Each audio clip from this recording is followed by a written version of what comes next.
আসসালামু আলাইকুম। মেঘলাস ওয়ার্ল্ডে সবাইকে স্বাগতম করছি। আমি মেঘ, ঢাকা থেকে বলছি।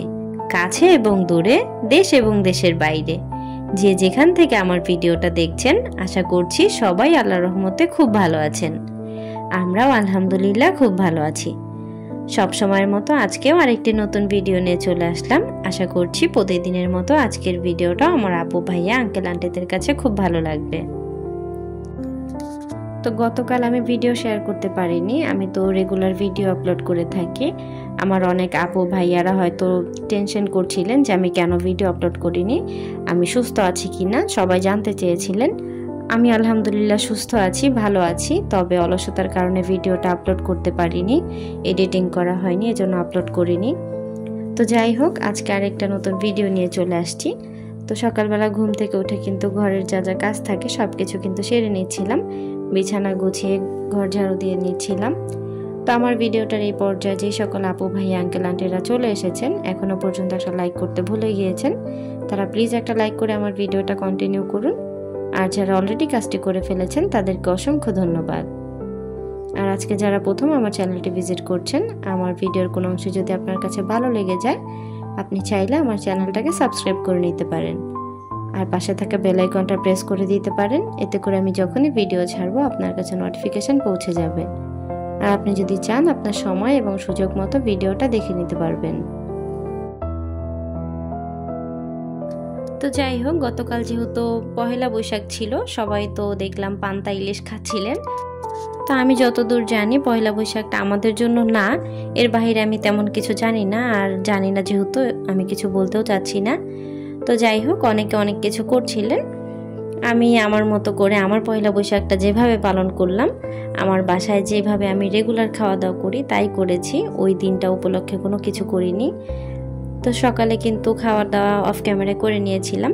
সকালের খাওয়া দাওয়া বলতে আমাদের হয় না, দুপুরবেলা খেয়েছিলাম, আলু ভর্তা করেছিলাম আর ডাল রান্না করেছিলাম। তো সেটা দিয়ে কিন্তু দুপুরে আমরা খাওয়া দাওয়া করে নিয়েছি। তারপর রাতে তো খেতে হবে। রাতে খাওয়ার জন্য কি করব, বাসায় বাজার করা হয়নি। মাসের যেহেতু শেষ সময়, আমার আপু ভাইয়ারা জানেন যে 15 তারিখ আসলে আমাদের কাছে মাসের শেষ সময় হয়ে যায়। তো দেখা যায় আমরা যেহেতু মাসিক বাজার করি, আর সিয়ার পাপার বেতনটা 15 তারিখের পরে হয়, এটা তো অনেকেই জানেন। তো ঘরে কিন্তু বাজার সদাই করা হয়নি, যা ছিল তা দিয়ে কিছু না কিছু একটা করে ফেলি। তো রাতে সিয়ার পাপাকে বলেছিলাম ডিম নিয়ে আসার কথা, তো সে কিন্তু ডিম নিয়ে এসেছিল। আর একটু মিক্সড খিচুড়ি রান্না করব। তো এই খিচুড়িটা কিন্তু আমার খুব ভালো লাগে, আর সিয়ার পাপারও খুব ভালো লাগে। একদম ঝটপট হয়ে যাবে, কোনো ঝামেলা করা লাগে না, যা থাকে তা দিয়ে রান্না করে নেওয়া যায়। আমার যে সকল আপুরা আছেন, ভাইয়ারা আছেন, তারা কিন্তু খুব সহজে রান্না করে খেতে পারবেন। একদমই ঝটপট উপায়, কোনো ঝামেলা নেই। তো আমি কিভাবে রান্না করলাম এটা তো সবাই দেখতেছেন। আমি যেহেতু রেগুলার ভিডিও করি, আমার প্রতিদিনের কাজগুলো আমি ভিডিও আকারে শেয়ার করি। তো যাই হোক, এদিকে কিন্তু আমি মশলা কষিয়ে নিয়েছিলাম, তারপর 2টা ডিম ভেঙে দিয়েছিলাম এখানে। আমরা যেহেতু একবার খাবো, শুধু রাতের খাবারটা করব, এই জন্য অল্প করেই কিন্তু করেছিলাম।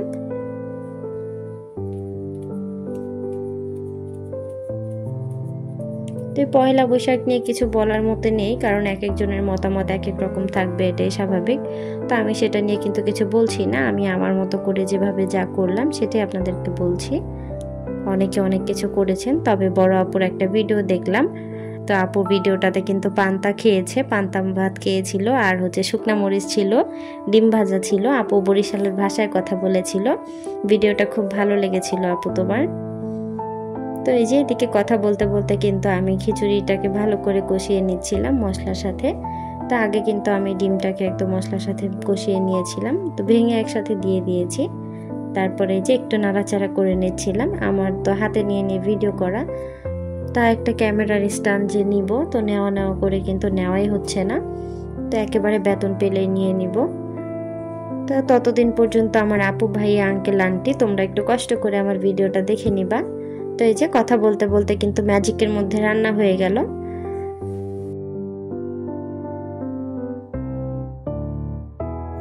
এই যে বললাম ম্যাজিকের মধ্যে রান্না করে নিলাম। আসলে কি আপুরা বলো তো, ম্যাজিকের মধ্যে কি রান্নাটা হয়ে যায়? রান্নাটা যেভাবে ভিডিওতে দেখাই যে একটু বসিয়ে দিলাম তারপরে হয়ে যায়, যদি এভাবে হয়েই যেত তাহলে তো কত সময় বেঁচে যেত, সময় বাঁচত, গ্যাস বাঁচত, সব দিকেই কিন্তু সেভ হয়ে যেত। তো যাই হোক, যেহেতু ম্যাজিকের মধ্যে কিছু হবে না, কষ্ট করে করতে হবে। তো আমি যতটুকু জানি, আমি ভিডিওতে অনেক বেশি কথা বলি, আবার দেখা যায় আমার কিছু কিছু আপুরা আমার এই কথাগুলো খুব বেশি ভালোবাসা দিয়ে শুনে, আবার অনেকের কাছে কিন্তু খারাপ লাগে। তো যাই হোক ভাই, যার কাছে খারাপ লাগে সে আমার ভিডিওটা ইগনোর করতে পারো, আর যার ভালো লাগে সে ভালোবাসা দিয়ে দেখতে পারো। তো সিয়ার পাপা রাতে আসার সময় কিন্তু আবার সিয়ার দাদি একটু তরকারি পাঠিয়েছিল, তো সেই তরকারিটাও একটু গরম করে নিয়েছি। যাই হোক, কোনোভাবে খাওয়া হয়ে যাবে, রাতটা কোনোভাবে খাওয়া গেলেই হলো। তো এদিকে কিন্তু আমি তরকারিটা গরম করে নিচ্ছিলাম, আর তারপর কিন্তু খাবার দাবার নিয়ে বসে পড়েছি। তো আজকের ভিডিওটা এই পর্যন্তই। সবার সুস্বাস্থ্য কামনা করে আজকের ভিডিওটা এখানেই শেষ করছি। সবাই ভালো থাকবেন, সুস্থ থাকবেন। আল্লাহ হাফেজ, আসসালামু আলাইকুম। সবাই আমাদের জন্য দোয়া করবেন, আমরা আপনাদের জন্য অনেক অনেক দোয়া করি। আপনারা সবসময় ভালো থাকেন, সুস্থ থাকেন।